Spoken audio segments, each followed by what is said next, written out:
大家好，我是住在东京的方块。这一期我们来聊一下搬家的流程。搬家的流程呢，说实在简单也算简单，但是其实还是有点复杂的。我们一般什么时候开始准备搬家呢？一般是在学校或者公司面试的时候就可以开始准备搬家了。但是那个时候只是准备，并没有开始，比如说签合约、契约这些东西。大家可以看一下这个图。这一期呢，我使用的是时间流程图给大家来进行解释。因为如果还是用 PPT 的话，大家可能有点不太清楚这个流程是怎么个样子的。所以这期我就用这个时间流程图。首先，第一个就是我们要在学校面试或者公司的时候就开始准备搬家，但是那个时候我们仅仅只是去看这个地区有哪些中介，有哪些那个房子，而并没有确定。然后的时候，学校的面试的话，一般是1月份、2月份就开始面试。然后公司的话，一般是要在你毕业之前，也就是3月份之前，最好是毕业之前的前3个月，也就是那个12月，或者说前年的那个11、12月、1月之前，这种给自己确定好，这样子是最合适的。然后的话，学校或者公司的面试的合格，公司的面试合格的话，基本上过几年就出来了。但是学校的那个面试合格，一般是在2月份左右出来。还有学校这边的那个建议就是，一定要多选几家，不要只选一家。如果说你只选一家的话，你可能会造成，比如说这个学校不合格，你要去另外找学校，然后就会造成自己错过一些其他学校的报名时间，这个是需要注意的一个地方。然后呢，在目标学院或者公司合格以后，我们就会开始进行这个，就是对之前进行一些咨询过的一些房地产进行，比如说那个咨询，详细的咨询，应该说是，或者说进行契约。然后契约的时候有几个一定要注意的情况。首先是第一个，那就是房租的那个礼金和押金，这个当之前你肯定已经问过了。如果说之前没问过，那你这次就再重新问一下，就说房子那个，你比如说你的经济是不太行，那你就是说我要那个没有礼金、没有押金的，只需要房租的这种，你看有没有？然后就是那个清扫费用相关的一些事情，有些房子它可能是说有礼金有押金，但是它那个清扫费用几乎是那个很便宜，或者说几乎不要，那样子的话也算是比较划算的，这点一定要问清楚。第二种的话是水电的情况，日本的房子如果是你在聊的时候，就是你住在学校的那个宿舍的时候，它是那个直接给你开通的，你不需要去进行预约。但是如果你是自己去进行这个房子，就是租房子的时候，那么你就需要自己去进行预约。然后预约的时候呢，分新老房子，老房子的话，可能你直接开那个空开，你就可以直接打开了。但是呢，新房子现在比如说电的话，现在很多新房子它都是进行远程那个进行就是遥控打开的。如果说它需要打电话，或者说是需要那个上网进行预约的话，那么就可能是说会耽误你一些时间。所以说这个提前要问清楚。尤其是打电话，打电话的话，他有些时候就是说下班了以后就打电话打不进去的，这个时候是最麻烦的，请一定要那个问清楚，不然到时候你就是可能说到了这个房子，然后却没有电，这种情况就很难受了。然后第三个就是那个约定好那个取钥匙的时间，因为日本的钥匙的话，那个很多房子还是那个老款的那种，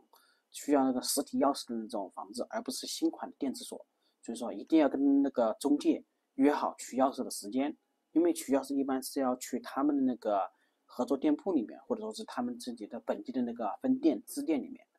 还有一个是入住的日期，入住的日期和取钥匙时间可以在一起，但是一般情况下是那个取钥匙的时间是要在入住日期之前。但是如果你是那个新型的电子锁的话，你就不需要去取实体的钥匙，只需要那个去那个他们的登录一下或者下载一下，他们直接发送你一个特殊的软件，下载那个电子的钥匙的那个存档啊，就可以用的。上面呢办完以后呢，我们就进入到下一个环节，那就是那个要联系租房中介或者学校进行退房手续。因为从前面这里，我们是在3月份毕业啊，4月份左右进入一个新公司或者开学这种感觉的话，或者说如果你是公司，那可能就是已经提早了，可能就是更早自己就已经开始做了。所以说这里我们就以学校来转，学校的话是3月份进行那个毕业嘛，所以说你是有足够的时间进行那个退房子的。也就是1个月左右的时间，你进行1个月之前，语言学校的话是那个半个月之前就可以进行提交了，然后这个时候你就联系租房中介或者学校进行退房。在下一个环节就是你在语言学校或者大学院毕业了，或者公司转正确定了，然后就是退房的环节。退房以后呢，我们就进入到那个转出手续的办理。记住，转出手续很重要。这里之前我在转入和转出那期视频也说过了，这个对你的那个后续影响很严重，一定要记着去把这个转出和转入手续进行办理。然后那个转出的办理的话，就在那个搬家前面的2、3天去办理就可以了。因为你太早了去的话，可能会让你的有效期进行过。因为这转出和转入的有效期是转出之日办理之日开始14天内，你必须得去办那个转入手续。也就是说，过了这个14天，你没有去那个办的转入手续的话，因为你比较忙或怎样的话，就可能会导致你的转出手续作废。这点大家一定要注意。转出手续办理以后，我们就进入到搬家环节。搬家环节呢，首先我们有几个要注意的，就是第一个就要整理好收拾必须搬家的行李。然后这里有个大型家具或者处理的那个搬家的方面的话，就是说大型家具我是不建议搬家的，因为大型家具的搬家是真的非常非常的贵。等一下那个在最后的时候，我会在那个单独找一个那个网站，然后进行录一个屏给大家看一下这个大型家具搬家大概需要哪些费用。然后以及你去购买这个大型家具，你可能会花费多少费用，这种感觉。第二个是清扫房间，房间不需要清扫的特别干净，但是至少要表面上看起来没有太多脏的东西。就比如说地面的话一定要拖一下，然后那个经常炒菜或者炒饭的地方一定要把它那个擦干净。有关这个清扫方面的一些东西，到时候我再进行一些推荐。然后是那个一些那个自己带不走的，你可以进行快递或者搬家公司进行邮寄物品。我推荐是那个快递，因为搬家公司的话都是比较贵的，然后快递的话你只需要预约上门服务，把它搬上邮寄走就可以了。当时我从那个东京搬到那个京都的时候，我大概是整理出了2个大箱子左右的那个自己搬不走的东西，然后寄过去的话，也就是花费了4000日元左右。整体来说，比搬家公司远远便宜的太多太多了。然后是你自己如果说有那个行李箱的话，我推荐大家从国内来的时候带2个行李箱过来，带2个质量好一点的行李箱，然后如果可以的话，再背一个双肩包。这样子的话，你就可以在很多方面，就是说，比如说你出去买菜的时候，双肩包是非常有作用的，因为你可以节省一点体力嘛，不可能一直拿手提。然后那个，甚至说你在搬家的时候，你可以把部分行李装到那个语音箱和双肩包里面，直接那个就进行搬家。你说如果你是行李比较少的话，你就不需要搬家费用了，就可以直接进行搬家了。我的话是推荐坐夜间巴士，夜间巴士的话，我当时从东京坐到京都，也才那个3000多还是2000多日元，是非常的便宜的，大家可以好好利用一下。然后搬家的时候，有一点很重要的就是时间，日本的垃圾是要指定就是要在指定的时间之内回收，所以说你需要结合你所在的那个地方的那个这垃圾的指定的那个丢弃的那个日子来进行搬家。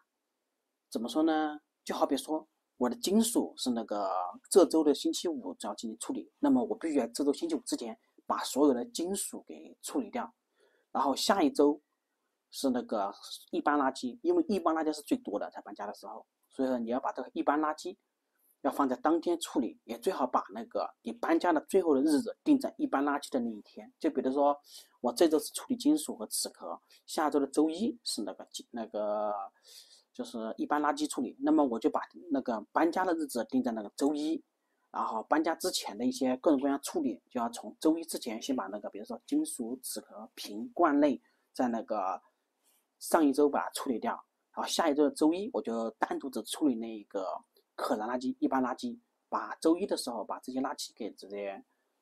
丢掉就可以了。当你把垃圾丢完以后，那么你就基本上就是可以进行最后的清扫了。因为最后的清扫的话，为什么说是最后呢？因为之前你再怎么清扫，你肯定是垃圾可能会留在地上，你要把它全部进行搬着处理以后，然后再进行拿那个抹布，也就是那个拖把，进行把家里面稍微简单的拖一下，然后最后做饭的地方再进行最后的那个擦一下，这个相当于达到了基本的干净了，然后就等着那个房子那个进行合作的那个验房的那个中介，因为验房的中介和那个房子这个中介它又是两家，所以说你一定要那个等他们进行对接，然后进行房子确定以后，你需要赔偿或者不需要赔偿的，确定好以后，你再进行那个第二步，也就是那个最终的那个搬家，就是把钥匙归还给他们。然后他们那个确定了那个屋内的一切该做的、该赔偿的都弄了以后，就可以进行那个最终的那个搬家处理了。然后这里有一点呢是，有一些那个他们那个中介是那个当场是收现金的，所以说你要提前去把这个钱给取出来。一般情况下的话，你觉得你房子的那个，比如说你只是把那个墙纸给污染好的话，那大概是那个1万日元左右这就可以了，因为那个墙纸它是按平方米来算的。我当时的房子是3000日元每平方米，是按照这个价格来算的。就是说我当时是大概有3平方米左右的那个地方被污染掉，也就是我需要那个支付1万日元左右，但是我就支付了，我就那个搬家了。然后清扫费的话，因为当初是那个包括在那个房子里的，所以说我并没有那个支付清扫费。到达目的地以后呢，我们最主要的就是要进行一个水电的预约，因为水电的预约是非常重要的。我之前也讲的，你可以提前进行预约，但是如果你没有提前进行预约好的话，那么就可能那个你需要去当场进行预约。因为这个的话，我推荐到达目的地的早上是那个凌晨，不是凌晨，讲错，是那个早上10点钟或者是9点钟左右，你可以先一步到达自己租房的地方，或者说先去把那个钥匙取了以后，11、2点钟左右到达那个租房子的地方进行那个水电的预约。如果是老式房子的话，你只需要那个打电话讲一声，然后直接打开那个电闸就可以了。新式的房子的话，你需要等一段时间，它进行那个远程开通。然后水的话，一般都是可以直接用的，它是会在那个，就跟我们前面讲的那个这里的这个入住的日期，因为这个房子的这个水，它是在入住的日期由那个房地产中介给你进行打开的，这点大家一定要注意。燃气的话是需要那个水电公司进行上门服务的，也就是说他们那个是要确定好你这里有人居住，然后并且确定好你的那个家里面燃气设备、燃气管道都是安全的情况下，就说有没有泄漏，或者说有没有那个污染，或者说导致其他那种其他问题的话，他确定好安全以后，他们再进行开通。一般情况下是必须要入内的，因为入内的这个燃气管道的话，它一般是从那个外面那个就进行确定了。家里面这边的话，除非你家里面有燃气灶，不然的话它是不需要进行确定的。然后最后一步就是进行那个转入手续的办理，因为你进行转内手续的话，你才能那个把你的那个健康保险啊，还有国民年金进行转移。日本的那个国民健康保险和那个国民年金，它都是跟随着你的那个转入转出，就是你的那个住的地方开始进行变更的。比如说你在东京的时候，你按东京的那个标准来交啊，你搬到京都了，就是按照京都的标准来交。这就是大概的一个搬家的流程。最后呢，我们来看一下那个搬家的一些具体费用吧。然后关于这个时间搬家的流程图，我会到时候单独上传到我的那个谷歌云盘，大家如果有兴趣的话，可以自己下载一下。好了，接下来我们已经进入到这一个搬家的这个网站了。这个网站只是我网上随便找的一个网站，其他网站也可以查询价格，但是的话价格都差距不了太多，也顶多前后相差1万日元左右，然后中间配一些其他的服务。啊，这里我就按照这个随便来的，就比如说搬家日期，我就定了这一个，然后比如说在东京都，我就同样从东京都搬到东京都，这室内嘛，相当于。然后我这里已经选择了一个那个桌子和椅子，然后如果你有其他书类的话，这个我推荐是这个书，比如说这个书棚就不太需要了。然后这里就是说我们常用的是那个冰箱，然后那个空调我们是不需要搬的，还有洗衣机一台，我们就按照这个价格来计算的话，就大概是这个价格。如果说它要便宜一点的话，也就是那个2万日元左右，贵的话就是像这里的那个6万9左右这种价格。所以说，这也是我非常不推荐大家进行那个搬家，就是说，如果不是特别重要的东西的话，你用搬家的话，这个价格是非常的贵的。当然，你可能如果你线下认识一些，比如说像华人搬家组织，可能就会比较便宜。可能只需要那个1万日元或2万日元左右就可以搬家。但是那个的话，看人吧。如果你是觉得搬家呢也挺划算的话，那么你就用这个；如果你觉得搬家不划算的话，就建议我用的方式。就比如说冰箱，2个门的冰箱的话，之前我在中古店看的，也就是贵一点的话，也就是那个6、7千日元左右，然后便宜一点的话，那个4、5千日元就可以买得到了，这个二手的，而且也是比较新的。然后洗衣机的话也差不多是这个价格，也就是说，你整体价格就算按照每一个那个冰箱和洗衣机都按照那个1万日元每台来算的话，你就算去新的地方去买这个冰箱和洗衣机，也是比你那个直接去那个搬家也是要便宜很多的。所以推荐大家还是那个使用那个就是搬家的这种，就是先处理然后再搬家，这样子的话可以极大的节约钱。因为如果说你真的是想搬家的话，除非你是什么，你是那种一个家庭里面呢有很多东西，然后都是舍不得丢掉的，然后大东西又多，重新去处理，就重新去买以后，那个价格远远高于你去重新买的价格的时候，那个才是搬家的那个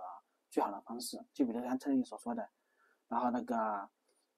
10到15个，然后那个30个这种那个箱子，它会进行装箱啊这些的。比如你看这种装箱，装一个箱子，它会开始计算，它是基本上是没有太多的那个变化的。也就是说，你是有很多箱子小型的东西和这个大型的一起搬家的话，可能这个价格真的比较划算的。但如果你只是想要把那个冰箱或者洗衣机搬到那个你住的地方的话，这是非常不划算的，也是非常不推荐的一种方式。最后，非常感谢大家的观看。如果我的视频对大家有帮助，希望大家帮忙点赞和分享。如果大家对我的内容感兴趣，欢迎订阅我的频道，我会继续分享在日本的生活的相关的经历和经验。如果大家有疑问或者想要和其他尊友一起交流，欢迎加入我的私人电报群。谢谢大家。